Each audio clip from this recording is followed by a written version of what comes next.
চলে এলাম। আগের দিন ভিডিও দেওয়া উচিত ছিল, কিন্তু বলেছিলাম যে আজকে নিয়ে তোমাদের মেজর 4 আমি শেষ করব। তো দেখি কতটা মেজর 4 পর্যন্ত শেষ করতে পারি। মেজর 3 তো আজকে শেষ করবই, তার আগে মেজর 2 এর সংস্কৃতটা বাকি ছিল, তো সেটা আগে দিয়ে দিই, দিয়ে মেজর 3টা স্টার্ট করি। তো মেজর 2 এর সংস্কৃত তোমাদের তো রয়েছে।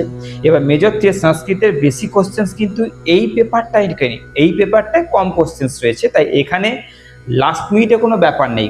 ওকে, মন দিয়ে ভালো করে আগে যে কোশ্চেন্সগুলো বলছি ভালো করে শোনো। আগে প্রথম যে কোশ্চেন্সটা তোমাদের করতে হচ্ছে সেটা হচ্ছে অভিলেখ শাস্ত্রের পরিচয় এবং তার প্রকারভেদগুলি আলোচনা করো। এইটা হচ্ছে প্রথম গুরুত্বপূর্ণ প্রশ্ন। নেক্সট হচ্ছে উপাদানগত অভিলেখ বিষয়ের আলোচনা করো। দেখো, সংস্কৃত বই যদি তোমার থেকে থাকে তাহলে ওখানকার কোশ্চেন্সগুলো করা কিন্তু প্রচন্ড টিপিক্যাল, প্রচন্ড কঠিন। যদি তোমাদের এই কোশ্চেন্সের অ্যান্সার একদম সহজ সরল জলের মতন দরকার, এবং সেই অ্যান্সারটা বাংলা ভার্সনে থাকবে, দেবনাগরী ভার্সন দুটোতেই থাকবে, যদি তোমাদের এরকম সহজ সরল সংস্কৃতের নোটস দরকার, যেটা আমার নিজস্ব তৈরি করা 1 2 3 4, তাহলে তোমরা একটা ছোট্ট অ্যামাউন্ট পে করে পুরো পেপারটা সাজেশনস অর্থাৎ নোটস নিয়ে নিতে পারো। এটা তোমাদের উপরে ছাড়লাম।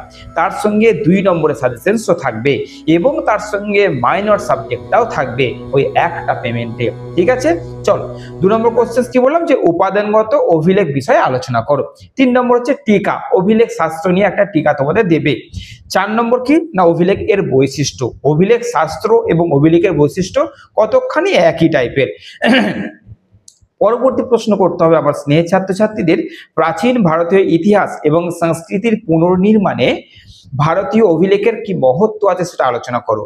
এই মহত্বটায় কিন্তু যে পয়েন্টগুলো তোমাদের রাখতে হবে, এমন অ্যান্সার তৈরি করবে যেখানে যেন এই পয়েন্টগুলো থাকে, কারণ মহত্বটা পয়েন্ট ওয়াইজ দিতে পারে। কি কি থাকতে হবে? সাহিত্যিক মহত্ব, ভৌগোলিক মহত্ব, ধার্মিক মহত্ব, আর্থিক মহত্ব, সামাজিক মহত্ব। এই আলাদা আলাদা করে মহত্ব দিতে পারে। যেমন সাহিত্যিক মহত্ব, ভারতীয় ইতিহাস এবং সংস্কৃতির পুনর্নির্মাণে কেমন সাহায্য করেছিল, এরকম কিন্তু আলাদা আলাদা করে মহত্ব দিতে পারে। তাই তোমাদের এই মহত্বগুলো নিয়ে করতে হবে। আর তারপরে নেক্সট এবং লাস্ট কোশ্চেন কি, ভারতের অভিলেখ শাস্ত্রের অধ্যয়নের ইতিহাস লেখো। তো এই কটা কোশ্চেন এই পেপারে তোমাদের করতে হচ্ছে।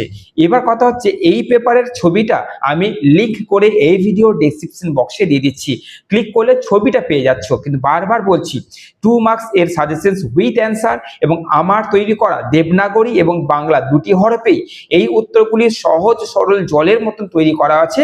যদি তোমাদের লাগে তোমরা আমাকে এই নাম্বারে যোগাযোগ করছো, তোমাদের কথা দিচ্ছি দেখলেই মুখস্থ হয়ে যাবে। ভালো থেকো, সুস্থ থেকো।